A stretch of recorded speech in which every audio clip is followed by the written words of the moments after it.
Halo, perkenalkan nama saya Peduli Iswara. Saya mahasiswa Ilmu Administrasi Publik semester 3. Kali ini saya akan menjelaskan tentang efisiensi anggaran pada sektor pendidikan. Baik,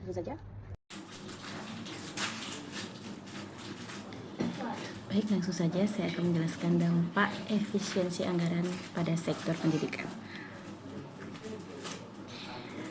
Sebelum lanjut, kita bahas dulu mengenai efisiensi anggaran. Apa itu efisiensi anggaran? Efisiensi anggaran adalah upaya untuk mengoptimalkan pengguna dana dengan cara mengurangi pengeluaran yang tidak mendesak dan menggunakan sumber daya finansial untuk mencapai tujuan yang telah ditetapkan dengan biaya serendah mungkin tanpa mengurangi kualitasnya. Di mana efisiensi ini memiliki dampak positif maupun dampak negatifnya. Selanjutnya kita bahas mengenai dampak positif dari efisiensi anggaran. Yang pertama yaitu penggunaan sumber daya yang optimal. Dengan pengelolaan anggaran secara efisien, sekolah dan lembaga pendidikan dapat memastikan bahwa setiap rupiah yang dibelanjakan memberikan nilai maksimal. Ini berarti dana dapat dialokasikan dengan program-program yang benar-benar meningkatkan hasil belajar siswa. Selanjutnya yaitu dengan peningkatan kualitas pendidikan. Efisiensi anggaran memungkinkan lebih banyak investasi dalam aspek-aspek penting seperti pelatihan guru, pengembangan kurikulum, dan pembelian bahan ajar berkualitas tinggi. Semua ini berkontribusi pada peningkatan kualitas pendidikan yang diterima oleh siswa. Yang selanjutnya adalah akses lebih luas ke pendidikan. Dengan menghemat biaya melalui efisiensi, pemerintah dan lembaga pendidikan dapat memperluas akses ke pendidikan. Misalnya, dengan membuka lebih banyak sekolah di daerah terpencil atau menyediakan beasiswa bagi siswa dari keluarga yang kurang mampu. Inovasi dan teknologi. Dana yang dihemat pada efisiensi anggaran ini dapat digunakan untuk mengadopsi teknologi baru dan inovasi dalam proses pembelajaran seperti penggunaan perangkat digital, platform e-learning, dan alat bantu pengajaran interaktif yang dapat meningkatkan keterlibatan dan pemahaman siswa.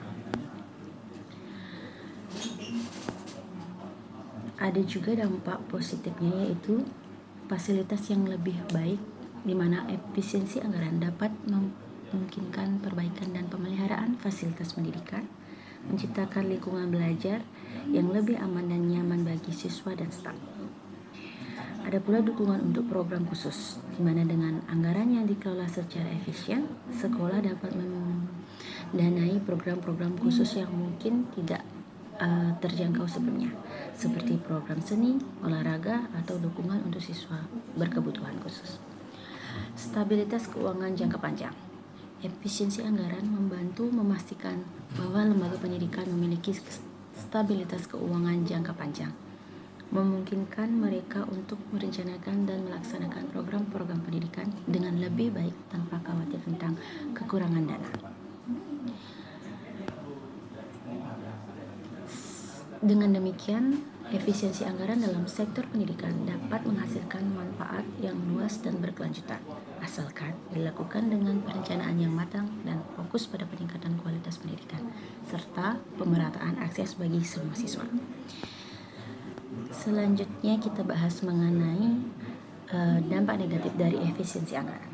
Yang pertama yaitu pemotongan anggaran berlebihan. Hal ini adalah upaya untuk mencapai efisiensi seringkali diartikan sebagai pemotongan anggaran secara drastis. Hal ini dapat menyebabkan pengurangan jumlah guru, peningkatan rasio siswa guru, dan penurunan kualitas fasilitas pendidikan, yang semuanya dapat berdampak negatif pada kualitas pembelajaran. Ada pula beban kerja guru yang meningkat, di mana efisiensi yang dicapai melalui pengurangan staf atau sumber daya dapat meningkatkan beban kerja bagi guru yang tersisa. Ini dapat mempengaruhi kinerja dan efektivitas pembelajaran mereka. Selanjutnya itu kualitas pendidikan yang menurun. Jika efisiensi diterapkan tanpa mempertimbangkan kebutuhan pendidikan yang sebenarnya, hal ini dapat mengorbankan kualitas pendidikan. Misalnya, pengurangan waktu belajar, kurangnya bahan ajar yang berkualitas, atau minimnya pelatihan bagi guru dapat merugikan proses pembelajaran. Yang selanjutnya yaitu kesenjangan pendidikan yang lebih besar. Efisiensi yang tidak merata dapat memperburuk kesenjangan antara sekolah di daerah kaya dan miskin. Sekolah-sekolah di daerah tertinggal mungkin tidak memiliki kapasitas untuk mencapai efisiensi yang sama, sehingga memperlebar jurang kualitas pendidikan. Selanjutnya yaitu kurangnya investasi jangka panjang. Fokus yang terlalu besar pada efisiensi jangka pendek dapat mengabaikan investasi penting untuk masa depan, seperti pembangunan infrastruktur baru, penelitian pendidikan, dan inovasi kurikulum, yang semuanya diperlukan untuk keberlanjutan dan peningkatan sistem pendidikan. Dengan pengurangan program ekstrakurikuler, dalam upaya penghemat biaya, program-program ekstrakurikuler seperti seni, musik, dan olahraga seringkali menjadi sasaran pemotongan, padahal program ini penting untuk pengembangan holistik siswa. Yang selanjutnya itu resistensi terhadap perubahan. Upaya efisiensi yang tidak melibatkan partisipasi dan komunikasi yang baik dengan semua pemangku kepentingan dapat menimbulkan resistensi dan ketidakmampuan di kalangan guru, siswa, dan orang tua. Jadi, untuk meminimalkan dampak negatif ini, penting bagi pembuatan kebijakan dan pengelola pendidikan untuk merancang strategi efisiensi yang seimbang, berbasis data, dan berfokus pada peningkatan kualitas serta pemerataan akses pendidikan. Baik, itu saja yang bisa saya sampaikan mengenai efisiensi anggaran pada sektor pendidikan. Terima kasih.